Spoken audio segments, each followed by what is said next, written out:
Coucou les gars, on se rejoint au cœur de l'hiver, il fait de plus en plus froid et ouais, je continue à tourner dehors parce que la lumière d'hiver, d'automne, elle est parfaite parce qu'elle est pas trop forte. Ça fait pas d'ombrage de feuilles sur mon visage, j'adore, c'est trop bien.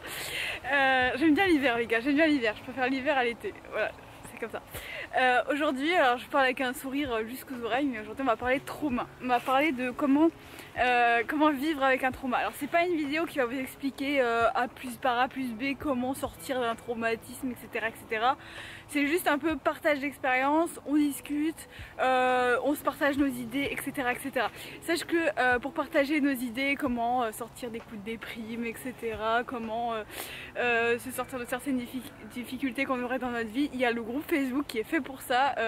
Toutes les semaines je mets un post où je vous pose une question, c'est quoi vos petits trucs pour surmonter telle difficulté, etc. etc. Et à chaque fois il y a plus d'une trentaine de personnes qui répondent et à chaque fois on a des témoignages absolument magnifiques, des idées magnifiques. C'est que de l'amour ce groupe, donc voilà, si ça t'intéresse de nous rejoindre, le groupe est toujours ouvert aux gens bienveillants bien entendu.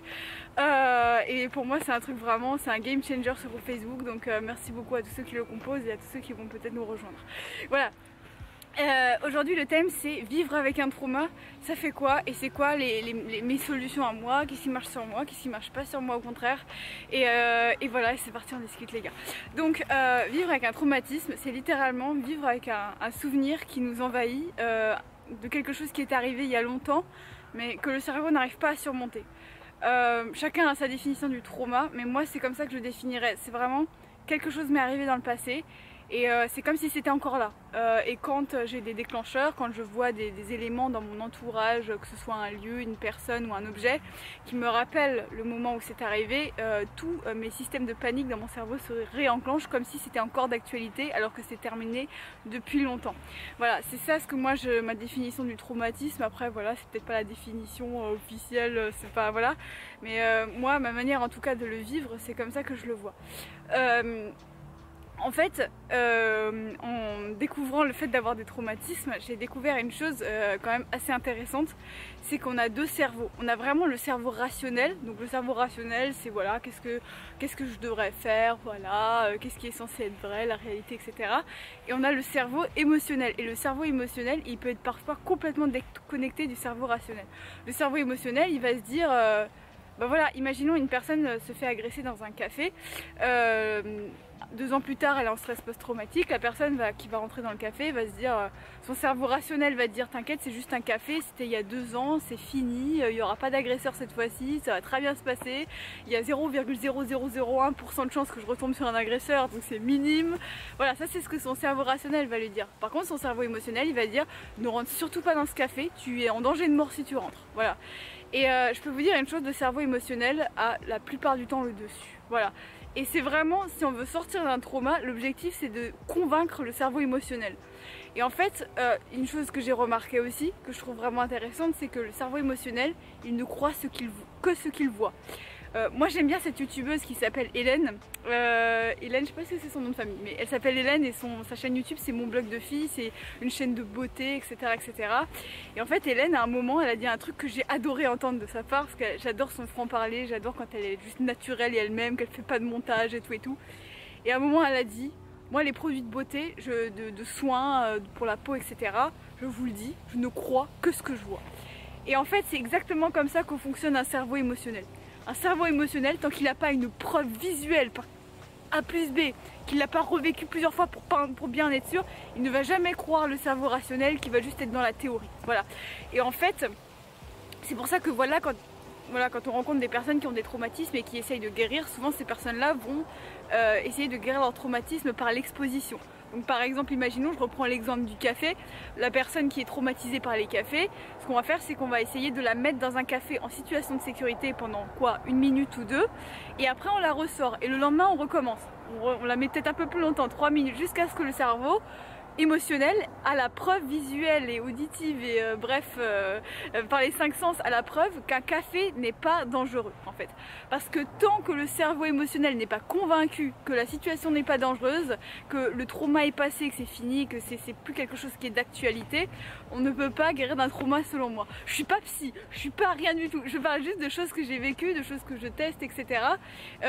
Et moi, je peux vous le dire, mon cerveau émotionnel qui en plus est assez fort parce que moi j'ai des émotions qui sont, je sais pas si c'est lié à mon handicap d'autisme ou pas, ou si c'est juste parce que je suis hypersensible, je n'en sais rien, en fait je m'en fous, en fait je m'en fous, c'est simplement je vis mes émotions de manière intense et forcément du coup j'ai un cerveau émotionnel qui est très puissant, même si évidemment mon cerveau rationnel est très fort aussi. Les deux cerveaux doivent marcher main dans la main en fait quand on est dans ce genre de situation là, voilà. Et c'est pour ça que l'entourage aussi, c'est, voilà, ça on n'en parle pas beaucoup aussi, mais l'entourage quand on est bien un traumatisme est extrêmement important. Et souvent les gens, notamment les gens qui n'ont jamais vécu de traumatisme de leur vie, généralement ces gens là disent ouais non mais attends, mais c'est du passé, c'était il y a longtemps, non mais je sais pas, passe à autre chose, etc. Et souvent les gens se veulent bienveillants, ils veulent pas être méchants quand ils disent ça.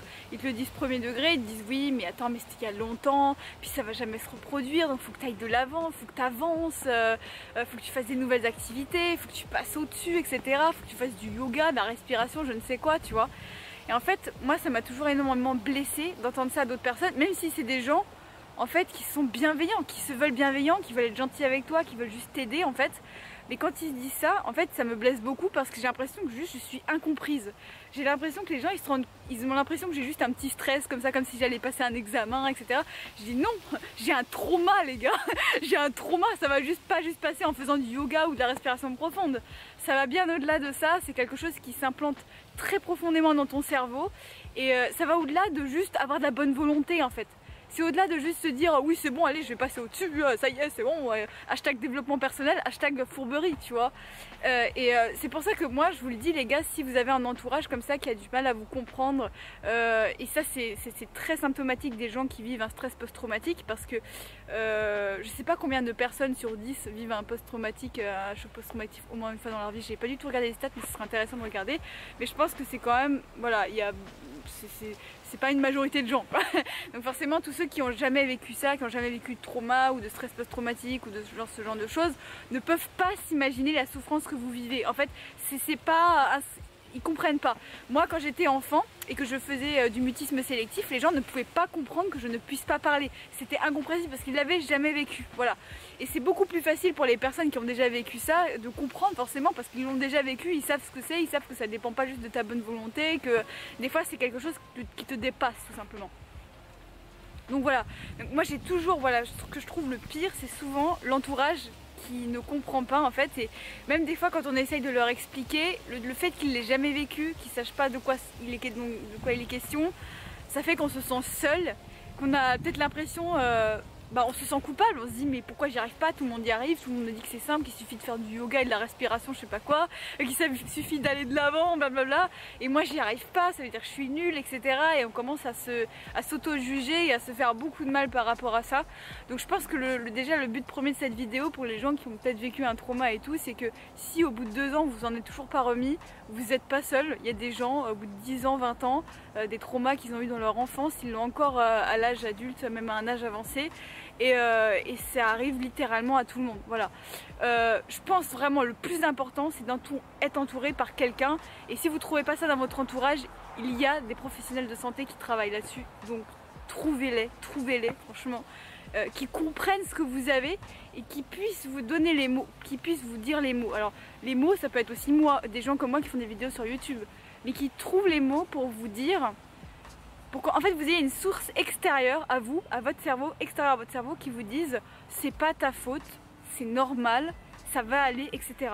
Je peux vous dire que ça fait toute la différence. Moi j'ai vécu un trauma l'année dernière, c'était l'année dernière, oui je crois, en 2020, hein, l'année de l'enfer, 2020 pour tout le monde, l'année de l'enfer. Et voilà, et à un moment j'ai quelqu'un de qui je suis très attachée, m'a pris à part comme ça et m'a dit écoute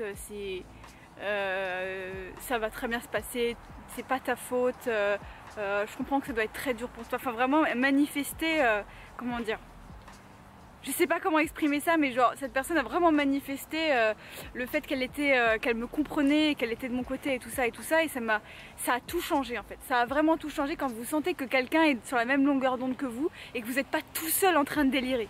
Ça c'est vraiment, ça change la donne. Et je pense que le premier objectif quand on a un trauma et qu'on a vraiment du mal à s'en sortir, c'est de trouver la personne, le référent, le mentor qui saura vous expliquer, qui saura la source extérieure, qui va expliquer à votre cerveau émotionnel que déjà vous êtes en sécurité aujourd'hui et surtout que vous avez le droit de galérer. Voilà, tout simplement. Vous avez le droit d'aller mal, de souffrir d'un truc qui est arrivé il y a des lustres. C'est normal, le cerveau humain est capable d'être malade. Voilà, c'est comme ça, sinon ce serait trop facile. Et donc voilà. Ça c'était vraiment le conseil ultime que j'avais à vous donner. Je pense que le deuxième conseil ultime, moi, qui a vraiment changé ma vie, c'est trouver des moyens d'avoir confiance en vous. Voilà, j'ai déjà fait une vidéo sur la confiance en soi, si tu veux aller la regarder, que quelqu'un du groupe Facebook m'avait suggéré, donc il suffit de scroller un peu sur ma chaîne. Mais vraiment avoir des hobbies dans lesquels on se met avec passion, qu'on se bat pour être meilleur, pour progresser, etc. Ça donne confiance en soi à tous les coups. Et je pense que quand on a vécu un trauma, la première chose qu'il faut restaurer en nous, c'est la confiance en nous. C'est-à-dire j'ai confiance en moi, j'ai confiance en le fait que je suis plus forte que ce truc qui m'a traumatisée. Je suis au-dessus de ça parce que tout simplement je suis quelqu'un qui vaut la peine d'être heureux, qui vaut la peine d'avoir plus de valeur que ce truc débile qui t'est arrivé quoi. Et là je suis en train de m'arrêter un peu parce que je pense vraiment ce que je dis en fait. Ce que je dis, je le pense vraiment, je l'ai vécu, je le pense vraiment. Et aujourd'hui, j'ai envie de te le transmettre si toi aussi tu vis un traumatisme, etc., d'un truc qui t'est arrivé dans le passé. Mais je pense que voilà, le problème quand on est traumatisé, c'est qu'on n'a plus confiance en nous parce qu'on a l'impression qu'on est inférieur à la situation qui nous est arrivée. On est impuissant, on est tout petit, on est un microbe face à la vie en fait, face à ce qui nous est imposé comme ça. Et voilà, le but c'est de se dire bah non, je suis pas un microbe, je suis au-dessus de ça quoi. Voilà, j'espère que cette vidéo t'aura plu et intéressé. En tout cas moi elle m'a plu et intéressée. Voilà, et je te dis à demain pour une nouvelle vidéo de Chaud dans ta casa et